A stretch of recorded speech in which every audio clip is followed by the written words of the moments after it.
is out of scope. So you don't, please note, no smartphone on this slide. So this is the overview of the position we're in, very consistent with the strategy. Voice and music, clear number one, as I said, 70% market share, 30% growth. Infotainment, we think we have about a number two position, that market growth with 10.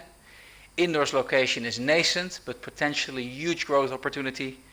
Imaging, number one, not that exciting from a growth perspective, so we have some work to do there. And then Bluetooth Smart, so the low energy version of Bluetooth, number one / number two position, but with enormous growth opportunities as well.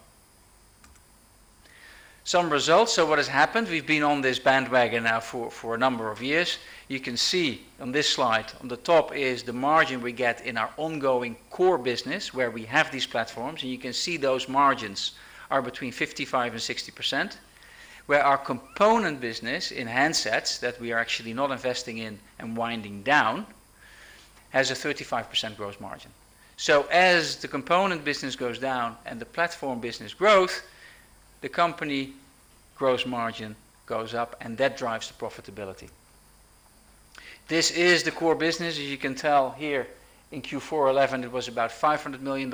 We've managed to grow this high margin platform business by Q1 of this year to around just under 700, and our intention is to keep that growing, and our share price actually follows that trend because it is such a big driver of profitability. And with that, Luigi, I don't know if I was within the 20 minutes. Close enough, I think. I'm ready to take your questions. Yes, please. Very nice presentation. Thank you.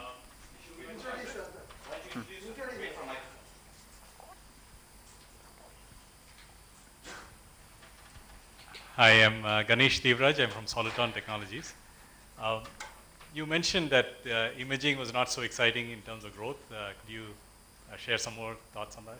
Yeah, sure. So for us specifically, traditionally we were very strong in digital still cameras, point and shoot, particularly on the low end, because on the high end it's the Canons and the Nikons who do it in-house.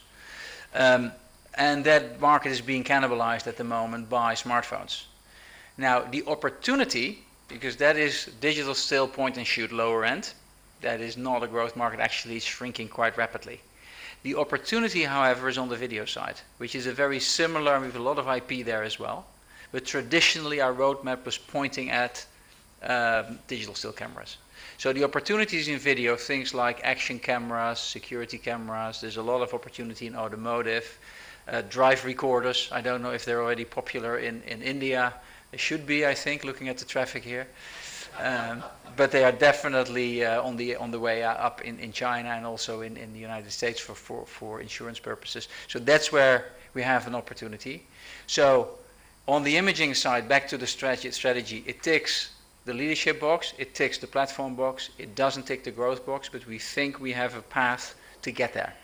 And that's why we invest in it. Thank you. Hi, I'm Sandeep from Broadcom. Hi, Sandeep.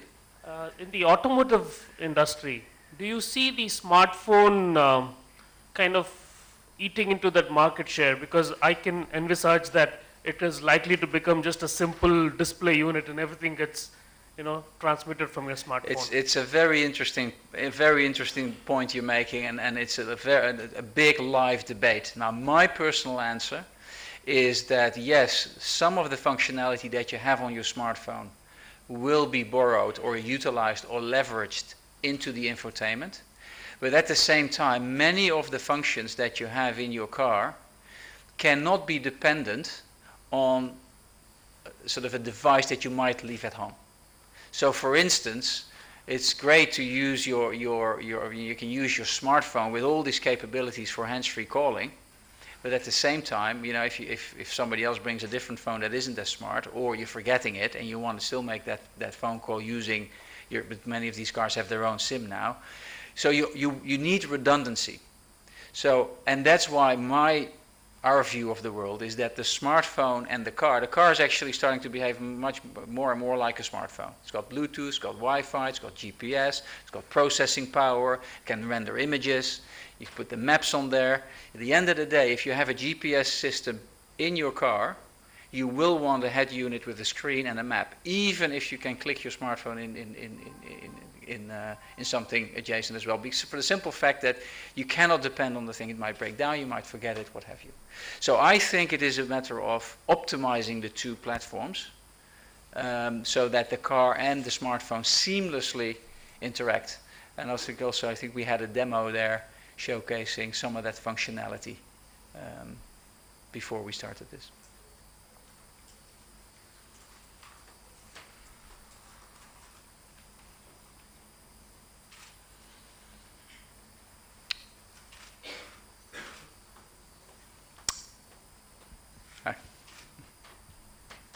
So you talked about M&A and part of your basically semiconductor thing. So in the context of the CSR, how basically your merger with Zoran changed the texture of the company?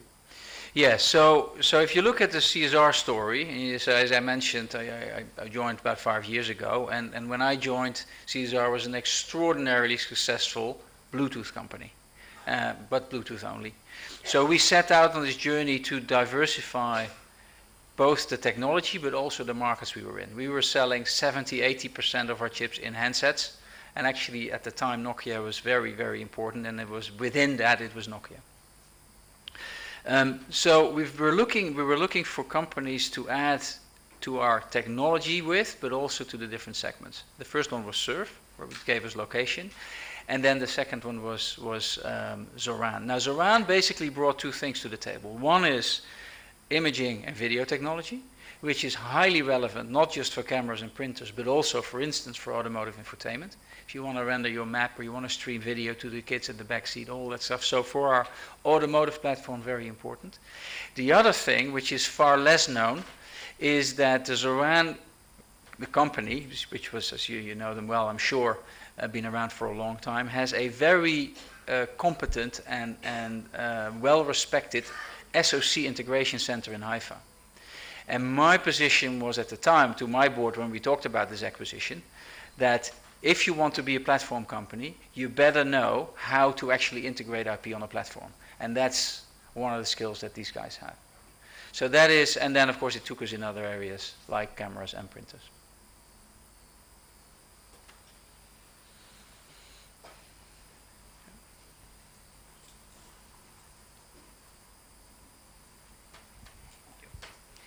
Yup, I'm Jalendra. I've been part of the industry, but right now I don't have any affiliation with any company currently. I was actually intrigued by the slide from McKinsey, where you talked about portfolio movement is what dictates the growth. Yeah. I thought another important component was finding new applications or new breakthrough technologies which gives growth to this industry. Absolutely true. Yeah. You mean the pure innovation, finding? Yes. You're absolutely right. Would you like to give some examples from CSR? Yes. So if you look at our, so a couple of points on that. So one, if you look at the 5 areas that we've singled out, where we say this is where we focus on, that's our investment. 2 of those are actually exactly what you say, are nascent markets, new markets with a lot of excitement. But today, if you look, for instance, at Bluetooth Smart, enormous amount is the Internet of Things, so a lot of excitement about it. But if you look at our revenue last year, it was just a couple of million, and this year we're doubling it. Great, but it's still a couple of million. However, the inflection point will come, and then the growth trajectory is enormous. So there you have a situation where you have a platform, you have a leadership position, and there is potential growth. It's not right there yet, and you need to be very honest with yourself. Sometimes the inflection point never comes. I don't know if you remember ultra wideband, which is also an area we invested a lot in, and it never happened. That's part of the game. The other one is deep indoor location, and I don't want to be spending too much time on that, but if you think location is useful outdoors, which I think all of us would agree it is, and you realize that 95% of our time we actually spend indoors, you get the hang of it. So if you actually if you find a technical solution to get an accurate indoor location fix, that is going to be very, very powerful. And we think we have a very good shot at that. Now, companies like Google and Nokia are spending tens of millions of dollars to indoor map fundamentally all public buildings in the world. All hospitals, train stations, airports, conference centers, hotels such as this. So those are two areas. Now, the final point to make on this, and this is what we learned the hard way at CSR as well, if you want to go into such an area that you identified as potentially very exciting, and you don't have the IP, don't try to go it alone and build it yourself. Buy. And don't buy a company that is small without any experience and it's almost finished, we'll cook it and then it's done. Buy something with body. Like, and the reason I mentioned that is CSR bought 2 small location companies and got nowhere, and then merged with Surf and really was on the map in one go.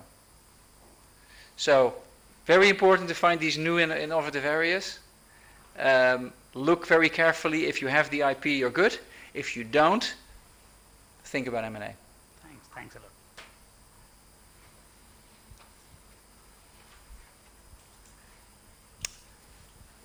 Time for one more? Last? Okay.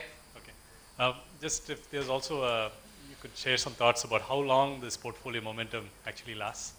So, I mean,